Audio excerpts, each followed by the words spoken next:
सत्य वचन, अमर वचन, जीवित वचन, दिव्य वचन, सत्य वचन, अमर वचन, जीवित वचन। साई बाबा बनी बाबा बगैर सनी रे सनी रे सनी रे सनी रे सा। दिव्य वचन, सत्य वचन, अमर वचन, जीवित वचन, दिव्य वचन, दिव्य वचन।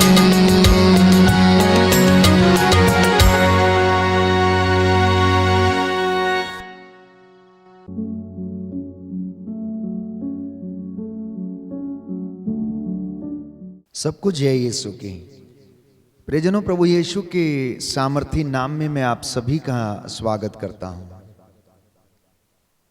आज के इस दिव्य वचन कार्यक्रम के माध्यम से हम एक ऐसे विषय पर मनन चिंतन करना चाहते हैं जो जिंदगी में हमें हौसला देगा, हिम्मत देगा और अच्छे निर्णय लेने के लिए हमारी सहायता करेगा। जीवन एक ऐसा विषय है जिसके ऊपर बहुत कम लोग मनन चिंतन करते हैं। जीवन एक ऐसा विषय है जिससे बहुत कम लोग लाभ उठाते हैं। बहुत कम लोग इस पर मनन चिंतन करते और इसका भरपूर फायदा उठाते हैं।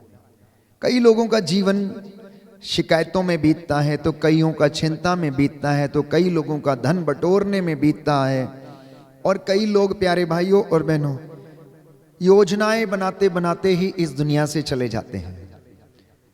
प्रातः की बेला में आप में से ना जाने कितने लोग हैं जो अपनी जिंदगी की योजनाओं के विषय में सोच रहे हैं। मैं ये करूंगा, मैं वो करूंगा, मैं ऋण लूंगा, मैं घर बनाऊंगा, मैं गाड़ी खरीदूंगा, कल मैं अपने मित्रों से मिलूंगा। लेकिन कोई ये नहीं जानता कि वास्तव में उसका ये सपना साकार होगा या नहीं होगा। इसलिए इंसान को धर्मशास्त्र का ज्ञान होना अत्यंत आवश्यक है। प्रियजनों, ये धर्मशास्त्र जो हमें ज्ञान देते हैं, ये ईश्वर की प्रेरणा से लिखे गए हैं और इनकी बातें 100 आने सच हैं। इनको झुटलाया नहीं जा सकता है। यदि इंसान इस पर गौर करे और अपनी जिंदगी में इन्हें आत्मसात करे तो वह अपना जीवन खुशी खुशी व्यतीत कर सकता है। अब बात जब जीवन की करते हैं तो शायद ही कोई व्यक्ति ये सोचता है कि यह जीवन बहुत छोटा है और क्षणभंगुर है। हमारी जिंदगी बहुत छोटी है और क्षणभंगुर है। बाइबल इसके विषय में कहती है कि यह सुबह को खिलते हुए फूल के जैसे है, सूरज का ताप लगने से शाम को यह मुरझा जाता है और चला जाता है। जिंदगी भी ऐसी ही है। लेकिन फिर भी इस जिंदगी की दौड़ धूप में इंसान ऐसे जीने का प्रयास करता है जैसे वो सदा के लिए यहां पर रहेगा। अपने रंग रूप पर, कद काठी पर, पैसे पर, बच्चों पर इस तरह से घमंड करता है जैसे कि वह सदा के लिए यहां रहने के लिए आया है। उपदेशक ग्रंथ अध्याय 1 पद संख्या 2 और उससे आगे बाइबल हमें बताती है। उपदेशक कहता है कि व्यर्थ ही व्यर्थ, सब कुछ व्यर्थ है।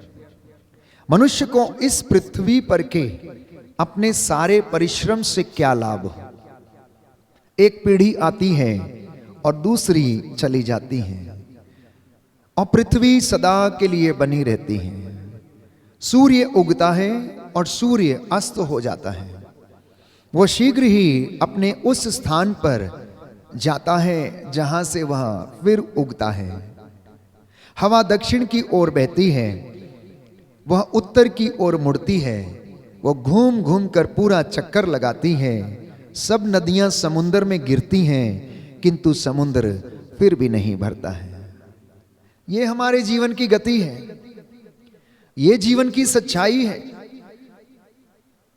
लेकिन मैंने आपसे कहा कि इंसान इस जिंदगी को ऐसे जी रहा है जैसे कि सब कुछ उसने खरीद कर अपने अधीन कर लिया हो और सदा के लिए यहां पर राज्य करने के लिए बैठा है।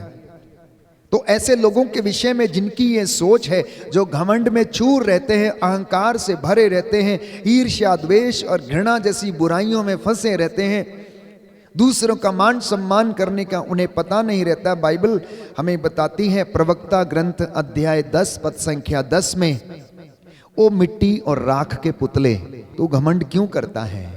जीवित रहते भी तेरी अंतड़ियों में कीड़े हैं।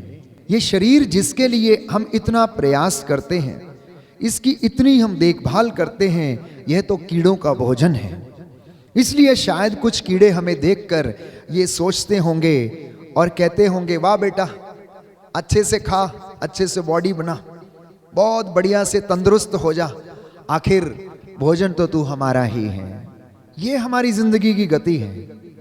अगर इंसान इस सच्चाई को समझ ले तो मैं समझता हूं कि बहुत सारे लोगों का जीवन शांति में गुजरेगा। बहुत सारे लोगों को जीवन में कष्ट नहीं होगा। अगर कष्ट होगा भी तो वो उस कष्ट को बड़ी हंसी खुशी के साथ सहन कर सकेंगे। उनके जीवन में स्वार्थ नहीं होगा। वो लोभ, लालच, माया मोह के पीछे नहीं दौड़ेंगे, सिर्फ अपनी संतुष्टि के विषय में प्रयास करेंगे और उस खुशी की खोज में रहेंगे जो परमेश्वर उन्हें देना चाहता है, क्योंकि इस जिंदगी में तो सब कुछ व्यर्थ है। आगे बाइबल कहती है कि सारी नदियां समुद्र में गिरती हैं और समुद्र फिर भी नहीं भरता, और नदियां जिधर बहती हैं उधर ही बहती रहती हैं। यह सब इतना नीरस है कि कोई भी इसका पूरा पूरा वर्णन नहीं कर पाता है। आंखें देखने से कभी तृप्त नहीं होती और कान सुनने से कभी भी भरते नहीं। इसलिए इंसान की फितरत यह है कि वो कितनी भी बुराई सुने उसका कान भरता नहीं है, उसे और मजा आता है। अच्छाई सुनने से वो कोसों दूर है। धर्मशास्त्र और सत्य के ज्ञान को प्राप्त करना तो उससे वो कोसों दूर जाने की कोशिश करता है। बाइबल कहती है जो हो चुका है वो फिर होगा, जो किया जा चुका है वो फिर किया जाएगा। पृथ्वी भर में कोई भी ऐसी बात नई नहीं होती जो घटित नहीं हुई है। इसलिए आज आप जो दिव्य वचन के माध्यम से ये वचन सुन रहे हैं, आप अपने विषय में सोचिए कि आपकी विचारधारा क्या है जिंदगी के विषय में। मैं ये समझ चुका हूं और मैं ये जानता हूं कि ये जीवन बड़ा छोटा है, ये क्षणभंगुर है। इस शरीर के अंदर से जो प्राण वायु है जिस दिन निकल जाती है, ये शरीर शिथिल पड़ जाता है, पंच तत्व में जिससे ये बना है विलीन हो जाता है और कीड़ों का भोजन बन जाता है। ये संसार जो असार है, जिस पर मैं और आप विश्वास नहीं कर सकते, क्योंकि ये धोखे, फरेबी, चोरी, लाचारी, हर प्रकार की बुराई से भरा हुआ है। तो इसलिए हमें अपनी जिंदगी पर इतना अहंकार, इतना गुमान नहीं करना चाहिए। इंसान के लिए एक ही बात आवश्यक है कि जब तक वो स्वस्थ रहे और खा पी सके, यही ईश्वर का सबसे बड़ा वरदान है। और इस वरदान को प्राप्त करने के लिए इंसान को हर दिन प्रयास करना चाहिए, हर दिन कोशिश करनी चाहिए। कर नहीं पाता है। अपने अपने विषय में आप पूछ के देखिए। आप में से कोई दफ्तर में जाने वाला है जो प्रबंधक है, कोई किसी बड़ी पोस्ट पर है, तो कोई अन्य व्यक्ति जो जिम्मेदारियों को संभाले हुए हैं, तो कोई ऐसा व्यक्ति जो दुकान में काम करता है। सब लोग यही कहते हैं काम बड़ा कठिन है, बड़ी चिंता है, कैसे होगा, क्या करें, ऐसे जैसे पूरी दुनिया का बोझ सिर पे लेकर चलते हैं और इसीलिए मन में खुशी नहीं रहती है। बाइबल फिर से हमें समझाती है जो हो चुका है वो फिर होगा और जो किया जा चुका है वह फिर किया जाएगा। कितने आए और कितने चले गए। आपके जैसे बहुत सारे लोग ऐसे थे जो इस दुनिया में आए और चले गए, लेकिन पृथ्वी फिर भी बनी हुई है। बस फर्क सिर्फ इतना हुआ है कि उनके और हमारे जीने का अंदाज बदल गया है। हम जितनी ज्यादा तरक्की कर रहे हैं, जितनी ज्यादा ज्ञान प्राप्त कर रहे हैं, उतने ही हम उलझते जा रहे हैं। ज्यादा ज्ञान भी मनुष्य के लिए हानिकारक है। तो बाइबल बताती है कि जिसके विषय में लोग ये कहते हैं देखो ये तो नई बात है, वह भी हमारे समय से बहुत पहले हो चुकी है। इस दुनिया में कुछ भी नया नहीं होता, इसलिए आप धोखे में न रहें कि ये कुछ नया हो रहा है। नहीं, नया कुछ भी नहीं हो रहा, सिर्फ ये मेरी और आपकी भ्रम है कि ये सब नया है। ये सब हो चुका है, बीत चुका है। पहली पीढ़ियों के लोगों की स्मृति मिट गई है और आने वाली पीढ़ियों की भी स्मृति मिट जाएगी, वो बनी नहीं रहेगी। इसलिए प्रियजनों, जिंदगी के इस विषय को अवश्य समझने का प्रयास करें। हालांकि ये रहस्य है, इसको समझना बड़ी कठिन बात है। इसके लिए हमें आध्यात्म की आवश्यकता है। विद्यार्थी विद्यालय जाता है, पढ़ता है, डिग्रियां हासिल करता है और ये डिग्रियां केवल उसे पारिवारिक जीविका चलाने में सहायता करती हैं, लेकिन उसे एक अच्छा आध्यात्मिक व्यक्ति बनने के लिए धर्मशास्त्र का ज्ञान ही आवश्यक है। गुरुओं से ज्ञान लेने की आवश्यकता है, वो ज्ञान जो अनंत जीवन को प्राप्त करने में सहायता करता है। आज बहुत सारे लोग पढ़े लिखे हैं लेकिन ज्ञानी नहीं हैं। बहुत सारे लोग बुजुर्ग हो चुके लेकिन वयोवृद्ध नहीं है। बुजुर्ग में और वयोवृद्ध में अंतर है। वयोवृद्ध वही है जिसके बाल सफेद हो चुके हैं। बाल सफेद होने का मतलब है जिसने इस संसार की असारता को समझ लिया है और दिव्य ज्ञान से वो आलोकित हो चुका है। धर्मशास्त्र के ज्ञान से वो आलोकित हो चुका है। सत्य और असत्य को समझता है, बुराई और भलाई को समझता है। आज इंसान को उस ज्ञान की आवश्यकता है।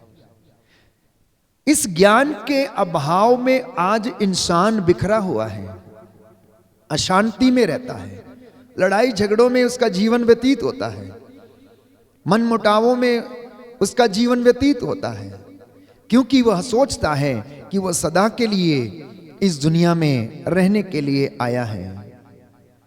तो बाइबल इसके विषय में हमें बताती है भजन संहिता 90 उसकी पद संख्या 12 में कि तू हमें जीवन की क्षणभंगुरता सिखा। स्तोत्रकार कहता है, परमेश्वर से विनती करता है कि हे प्रभु तू मुझे इस जीवन की क्षणभंगुरता सिखा कि ये कितना छोटा है, इसमें क्या है और क्या नहीं है। ये जीवन पानी के बुलबुले के जैसा है, ये घास के फूल के जैसा है जो सुबह को खिलता है, सूरज का ताप लगने से मुरझा जाता है। इंसान रात में सोता रहता है और सोता ही रह जाता है, जीवन अचानक समाप्त हो जाता है। अनेक लोग योजनाएं बनाते रहते हैं, वे केवल योजनाएं बनाए ही रहते हैं और उनकी योजनाएं केवल योजनाएं ही रहती हैं। इसलिए बाइबल कहती है आप समय का लाभ उठाएं, वर्तमान में जिएं। कुछ लोग दुखी हैं क्योंकि वे लोग भूतकाल में जीते हैं। They live in past, either they live in past और दे लिव इन फ्यूचर। वर्तमान में आज हमारे पास क्या है इसका लाभ उठाने में इंसान असमर्थ है और चिंता में इसीलिए रहता है क्योंकि वो भविष्य की बातों की सोच में लगा रहता है। मेरा कल क्या होगा, कैसे होगा, कहां रहूंगा। लोग ईंट पत्थरों के मकान बनाते रहते हैं लेकिन कोई भी इंसानी जीवित पत्थरों को निर्माण नहीं कर पाता है। इसीलिए उनके घरों में लड़ाई झगड़े मनमुटाव बने रहते हैं, लगे रहते हैं। आज इंसान का जीवन तेरा मेरा उसका इसका, संपत्ति का घमंड, बच्चों का घमंड, पैसे का घमंड, पद का घमंड, और किसी व्यक्ति को बड़े पद पर नियुक्ति मिल जाए तो वो अनेक प्रकार के शोषण करने लगता है, दबाने लगता है। वो जिम्मेदारी के साथ, अपने पद के साथ, वो जिम्मेदारी के साथ काम नहीं कर पाता और उसका जीवन इसीलिए प्यारे भाइयों और बहनों अनेक प्रकार की चीजों में घिर जाता है। तो आज इंसान के जीवन में एक बात की कमी है, जैसा मैंने कहा कि वह इस जीवन के रहस्य को समझने में असमर्थ है। और बाइबल इसके विषय में कहती है कि यह जीवन एक बुलबुला है। यदि आप इसको छेड़ने का प्रयास करेंगे तो यह तुरंत ही बिखर जाएगा। इसलिए जब हम जीवन के विषय पर मनन चिंतन कर रहे हैं तो हमें उन तमाम बातों से निजात पाने की आवश्यकता है जिनकी वजह से हमें इस जीवन में कष्ट आता है। उदाहरण के लिए कोई व्यक्ति कहता है कि यह जमीन मेरी है। देखिए, मिट्टी सबको खा गई, लेकिन मिट्टी को आज तक कोई नहीं खा पाया। आज इंसान और उसके घर में लड़ाई इस बात की है। किसानों के घरों में जहां पर दो भाई जमीन के लिए लड़ते हैं, मेड़ के लिए एक दूसरे को गला काट देते हैं, एक दूसरे की जमीन को हत्याने के लिए रहते हैं। इस संसार की हकीकत यह है कि ये जमीन सबको खा गई, लेकिन इस जमीन को कोई भी नहीं खा पाया। आज ये आपकी है तो कल ये किसी और की हो जाएगी। बस यूं ही हम अपना नाम इसके ऊपर दर्ज कराते जाते हैं, लेकिन ये सदा के लिए आपकी नहीं रहती। कितने लोग हैं जो अपने दादा परदादाओं के जमाने से उस जमीन के ऊपर बैठे हुए थे, लेकिन आज उस जमीन पर उनका नाम नहीं है, किसी और का नाम है। आप में से कितने लोग हैं जिनके नाम जमीन पर लिखे गए थे, लेकिन आज वो किसी और के नाम पर चढ़ी हुई है। तो ये हमारे जीवन की एक सोच है कि ये हमारा होगा, ये मेरा है, ये तेरा है, मैं इसमें रहूंगा, तुम उसमें रहो। हमारा असली घर स्वर्ग है। इंसान दो जगह रह सकता है, या तो स्वर्ग में या फिर नरक में।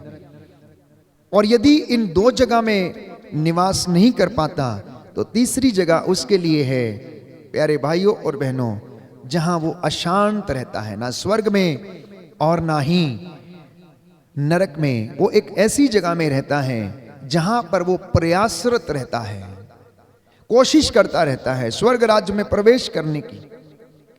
तो बाइबल हमें बताती है, कुरिन्थियों का पहला पत्र अध्याय 4 पद संख्या 7 में, कि ऐसा इंसान घमंड क्यों करता है। इंसान ऐसा घमंड क्यों करता है कि जैसा सब कुछ उसी ने कमाया हो। वो तो खाली हाथ आया है और उसे खाली हाथ जाना है। संत पौलुस कहता है कि आपके पास आखिर है क्या जो आपको दिया ना गया हो। सब कुछ तो आपको दिया गया है। आप तो मां के गर्भ से खाली हाथ ही बाहर आए थे और खाली हाथ ही आपको जाना है। केवल हमारे कर्म हमारे साथ जाएंगे, केवल हमारे कर्मों के कारण हमें अच्छा या बुरा कहकर पुकारा जाएगा। तो बाइबल कहती है, आपके पास क्या है जो आपको ना दिया गया हो। और यदि आपको सब कुछ दान में मिला है तो इस पर गर्व क्यों करते हो कि मानो यह आपको ना दिया गया हो। कई लोग धनी बनने के लिए मेहनत करते हैं। एक सुंदर उदाहरण है सुसमाचार में कि जो धनी बनने के लिए मेहनत करता है परंतु आत्मा के लिए मेहनत नहीं करता, वो इंसान मूर्ख है। जो किसी भी तरह से धन एकत्र करता है, उसका लाभ उठाना चाहता है, वो ये नहीं देखता कि वो धन बुराई से एकत्र हो रहा है, फिर भी वो लगा रहता है अनेक प्रकार के भ्रष्टाचार, घूसखोरी, लोगों को ताड़ना देना, शोषित करके उनके संपत्ति पर कब्जा करके उसको अपने घर में भंडारों में जमा करना। ऐसा व्यक्ति मूर्खता की श्रेणी में आता है, क्योंकि वो इस धन को एकत्र तो करता है लेकिन अपने लिए वह श्राप कमाता है। इसलिए बाइबल हमें बताती है कि जो अन्याय की संपत्ति एकत्र करता है वह अपने घर को उजाड़ देता है। पाप की कमाई बाइबल हमें बताती है कि घर को और हमारे जीवन को मृत्यु के पाश में बांध देती है। पाप की कमाई, अन्याय की संपत्ति यदि घर में आती है तो वह घर को श्राप लगता है और उस घर में फाइनेंशियल स्टेबिलिटी कभी भी नहीं रहती है। तो व्यक्ति दुखी इसलिए है क्योंकि वो अपने सृष्टिकर्ता को पहचानने में असमर्थ है। उस निर्माता को जिसने उसे बनाया है उसे पहचानने में असमर्थ है। वो अपनी ही समझ से जीवन व्यतीत करने की कोशिश करता है, दिन दोपहर मेहनत करता है, लेकिन उससे कुछ भी लाभ नहीं होता है। इतना परिश्रम करता है कि उससे उसे कोई भी लाभ नहीं होता है। इसलिए बाइबल हमें बताती है, उपदेशक ग्रंथ अध्याय 6 पद संख्या 3 और उससे आगे, यदि किसी मनुष्य की 100 संतानें हों और वह बहुत वर्ष जीवित रहे, किंतु वह अपने वैभव का उपयोग न कर सके और उचित रीति से दफनाया नहीं जाए, तो वह बच्चा उससे अच्छा है जो मृत पैदा हुआ है। कितनी कड़वी सच्चाई है कि एक इंसान जो दिन रात मेहनत करता रहा और अपने घर में संपत्ति एकत्र करता रहा, लेकिन उसका उपभोग नहीं कर पाया, उसका आनंद नहीं ले पाया, उसका लुफ्त नहीं उठा पाया, उसे खुशी नहीं मिली, और इतना ही नहीं, सब कुछ करने के बावजूद उसको ढंग से दफनाया भी ना गया हो, उसकी चिता को ढंग से अग्नि भी ना दी गई हो, उसे ढंग से मिट्टी ना मिली हो, तो ऐसा व्यक्ति प्यारे भाइयों और बहनों उस बच्चे से अच्छा है जो मृत पैदा हुआ है। बाइबल हमें बताती है ऐसा बच्चा व्यर्थ ही आता और अनाम ही अंधकार में चला जाता है। उसने कभी सूर्य को नहीं देखा, वह कुछ नहीं जानता, और इसलिए उसे उस मनुष्य की अपेक्षा अधिक शांति मिलती है। यदि वह मनुष्य 2000 वर्ष तक जीवित रहता तो उसे सुख शांति नहीं मिलती। क्या सभी एक ही स्थान नहीं जाते? सब लोग एक ही स्थान जाते हैं, सबको एक ही स्थान जाना है। अगर आप अच्छे कर्म करेंगे स्वर्ग जाएंगे और बुरे कर्म करेंगे तो आप नरक जाएंगे। वहां पर आपकी जाति धर्म कुछ नहीं देखा जाएगा, वहां पर आपके कर्मों के अनुसार आपको फल मिलेगा। बाइबल साफ साफ इस विषय में स्पष्ट करती है कि जब जीवन के ग्रंथ को खोला गया, प्यारे भाइयों और बहनों, सबके कर्मों को पढ़कर सुनाया गया। प्रकाशित वाक्य में हम पढ़ते हैं कि मैं प्रभु तुम्हें तुम्हारे कर्मों के अनुसार फल दूंगा। इसलिए हमारे कर्म हमारा धर्म होना चाहिए। इसलिए हमारा धर्म हमारे आगे होना चाहिए। धर्म प्यारे भाइयों और बहनों वस्त्र पहनकर नहीं, परंतु धार्मिक कार्यों के अनुसार बनता है। धर्म के काम, सेवा के काम, पुण्य के काम, क्षमा करने के काम, ये धार्मिक कार्य हैं। एक दूसरे को सहन करना, एक दूसरे की सेवा करना, शोषितों की मदद करना, ये हर एक व्यक्ति का धर्म है। आज हम धर्म के नाम पर बटे हुए हैं, लेकिन हम चाहें तो अपने कर्म के अनुसार एक रह सकते हैं। हम अपने कर्मों के अनुसार ईश्वर को प्राप्त कर सकते हैं। इसलिए बाइबल हमें बार बार यही बताती है। संत पौलुस कहता है कि कर्मों के अभाव में विश्वास निर्जीव है। अगर कोई व्यक्ति कर्म नहीं करता और यह कहता है कि मैं ईश्वर को प्यार करता हूं, तो वह झूठ बोलता है। यीशु ने कहा, यदि तुम मुझसे प्यार करते हो तो मेरी शिक्षा पर भी चलोगे, परंतु यदि तुम मेरी शिक्षा पर नहीं चलते और तुम ये कहते हो कि मुझसे प्यार करते हो, तो ये झूठ है। प्रज्ञा ग्रंथ अध्याय 15 पद संख्या 10 से 12 में हम पढ़ते, मूर्ख है वो व्यक्ति जो इस जीवन को मेला समझता है। ये मेला नहीं है, ये मेला नहीं है प्यारे भाइयों और बहनों। ये हमें समय दिया गया है ताकि हम अपनी आत्मा की मुक्ति के लिए हम प्रयास करें। इसलिए इस जीवन में हर एक व्यक्ति का एक उद्देश्य है, और उस उद्देश्य को प्राप्त करने के लिए हमें डरते कांपते हुए प्रयत्न करना है। और संत पौलुस कहता है कि आप डरते कांपते हुए अपनी मुक्ति के प्रयास में लगे रहें। इस जिंदगी को मेला ना समझें। कुछ लोग मेले में जाते हैं, हंसी खेल करके वापस चले आते हैं, एंटरटेनमेंट करके चले आते हैं, लेकिन इस जिंदगी में जिसे हम मेला नहीं कह सकते, क्योंकि इसमें हर एक व्यक्ति की जिम्मेदारी है, हर एक व्यक्ति का एक उद्देश्य है। उस उद्देश्य को प्राप्त करने के लिए मेहनत करना अनिवार्य है। तो याकूब के पत्र में बाइबल हमें बताती है अध्याय 4 पद संख्या 5 में कि क्या आप समझते हैं कि धर्म ग्रंथ अकारण यह कहता है कि ईश्वर ने जिस आत्मा का हम में समावेश किया है वह उसको अपने लिए ही चाहता है। इसलिए आप लोग धोखे में ना रहें। गलातियों का पत्र अध्याय 6 पद संख्या 7, ईश्वर का उपहास नहीं किया जा सकता। जो शरीर में बोता है वो विनाश की फसल लुनेगा, लेकिन जो आत्मा की भूमि में बोएगा वो अनंत जीवन की फसल लुनेगा। इसलिए इस आत्मा की फसल में बोना, आत्मा की भूमि में बोना, क्योंकि इंसान अपनी आत्मा के अलावा ईश्वर को कुछ नहीं दे सकता। आपके पास जो भी कुछ है, जो भौतिक चीजें हैं, जो आपके घर में है, ये सब यही रह जाएंगी। इसे आप अपने साथ लेकर नहीं जा सकते। तो गलातियों के पत्र में अध्याय 6 पद संख्या 7 में प्रभु का वचन कहता है कि अनेक लोगों के जीवन में उन्होंने जीवन की भूमि में बोया है, सांसारिक भूमि में बोया है, सांसारिक जीवन में रहने का प्रयत्न किया है, आध्यात्म में रहने का प्रयत्न नहीं किया है, आत्मा में नहीं बोया है। इसलिए वो जिंदगी में परेशान रहते हैं, चिंतित रहते हैं, क्योंकि उनकी आत्मा बेचैन रहती है। शरीर को सुख देने का प्रयास करते हैं। जितना शरीर सुख पाता है उतनी ही आत्मा चिंतित और दुखी और कष्ट में रहती है।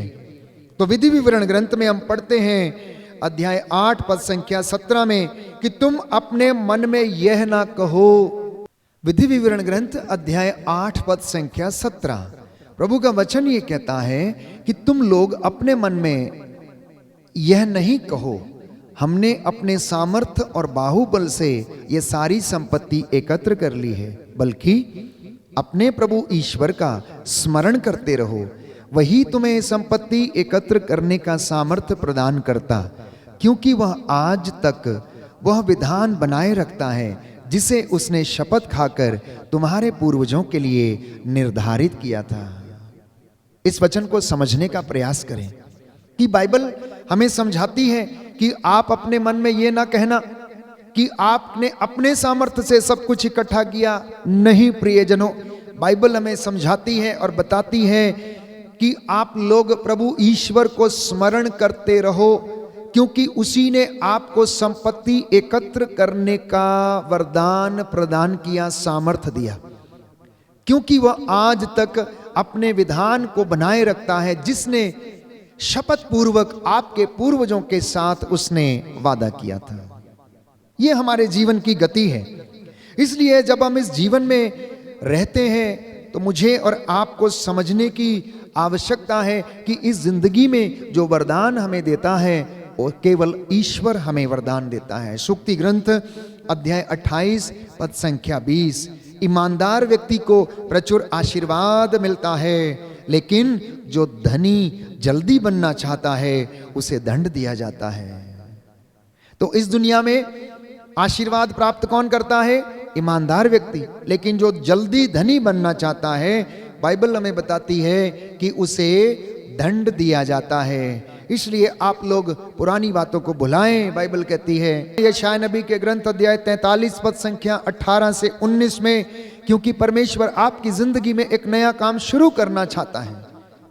जब तक आप पिछला भुलाकर आगे नहीं बढ़ेंगे, आप आशीर्वाद को अनुभव नहीं कर पाएंगे, क्योंकि बाइबल ये कहती है प्रकाशित वाक्य अध्याय 21 पद संख्या 5 में कि मैं सब कुछ नया बना देता हूं, मैं सब कुछ नया बना देता हूं।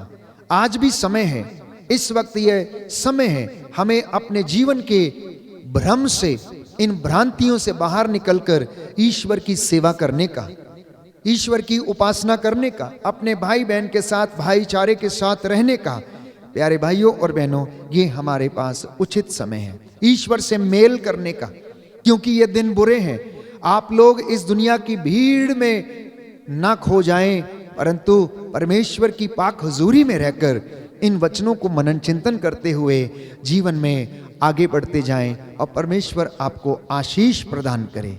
ये जीवन बहुत छोटा है, ये जीवन क्षणभंगुर है, ये जीवन बुलबुले के जैसा है, पानी के बुलबुले के जैसा है, ये मिट्टी के बर्तन के जैसा है, ये कागज की नाव के जैसा है, पानी लगते ही जो गल जाती है। जो ठोकर लगते ही टूट जाता है और बिखर जाता है। आइए हम प्रार्थना करें, प्रभु हमें इस जीवन को समझने और जीवन के रहस्यों को समझने की कृपा प्रदान करे और हमें आशीष प्रदान करें।